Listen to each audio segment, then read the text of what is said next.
కర్నూలు జిల్లా సి బెళగల్ మండలం పోలకల్ గ్రామంలో స్వయంభుగా వెలసిన శ్రీ చెన్న సోమేశ్వర స్వామి పార్వతీదేవి రథోత్సవం అంగరంగ వైభవంగా సాగింది. ఈ ఉత్సవాన్ని తిలకించేందుకు జిల్లా నలుమూలల నుండి భారీగా తరలివచ్చి మొక్కులు తీర్చుకున్నారు భక్తులు. స్వయంభుగా వెలసిన శ్రీ చెన్న సోమేశ్వర స్వామి పార్వతీదేవి మహిమలు. యాదవులు రథోత్సవం రోజు అనగా ఈ రోజు తుంగభద్ర నదికి పూజలు నిర్వహించి వచ్చే దారిలో గొర్రెల పాలు 3 దారాలు తీసుకువచ్చి పెరుగు తోడుపెట్టి స్వామి అమ్మవార్లకు నైవేద్యంగా సమర్పిస్తారు. ఆ తర్వాత స్వామివారి నైవేద్యాన్ని ప్రసాదంగా తీసుకుంటే సంతానం కలుగుతాదని ఇక్కడ భక్తుల నమ్మకం. ఇదే స్వామివారి మహిమలు.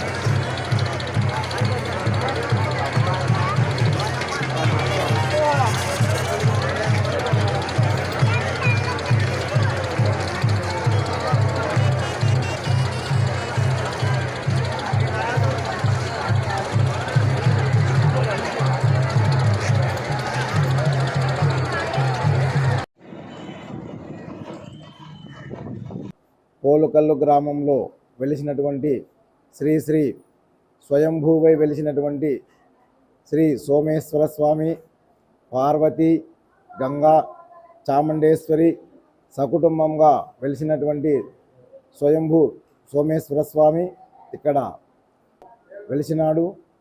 ప్రతి సంవత్సరం హోలీ పౌర్ణానికి జాతర జరుగుతుంటుంది, రథోత్సవం జరుగుతుంది.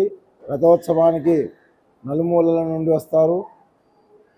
శివరాత్రికి స్వామివారి యొక్క కళ్యాణ మహోత్సవం నుండి రథోత్సవం వరకు రోజు ఉత్సవాలు ఉంటాయి. ఆ రోజు నుండి ఒక పూజారి కంకణదారుడై వెలసి స్వామివారి యొక్క సేవల్లో ఉంటూ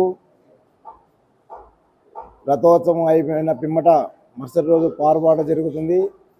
మరుసటి రోజు వసంతోత్సవం జరుగుతుంది. ఆ వసంతోత్సవం రోజున స్వామివారి యొక్క ప్రసాదం నైవేద్యం, స్వామివారి యొక్క ప్రసాదము భక్తులకు సంతానము కాని వారికి సంతానం కొరకు స్వామివారి యొక్క ప్రసాదం పెట్టబడును. ఆ ప్రసాదము ఎక్కడి నుండి వస్తుందంటే శ్రీ రథోత్సవం రోజున గొల్లలు ఏటికి పోయి తుంగభద్ర నదికి పోయి అక్కడ స్నానం చేసి వాళ్ళు పూజా కార్యక్రమం చేసుకొని వస్తూ దారి మధ్యలో గొర్రెలకు 5 దారాల పాలు తీసుకుని వస్తారు. ఆ పాలు వచ్చేసి ఇక్కడ సోమేశ్వర స్వామి దేవాలయం దగ్గరికి వచ్చిన తర్వాత 3 రోజులకు పెరుగు అవుతుంది. ఆ పెరుగు తీసుకుని స్వామివారికి నైవేద్యంగా పెట్టి సంతానం కాని వారికి అది ప్రసాదంగా ఇవ్వబడును. ఖచ్చితంగా సంతానము కూడా కలుగును.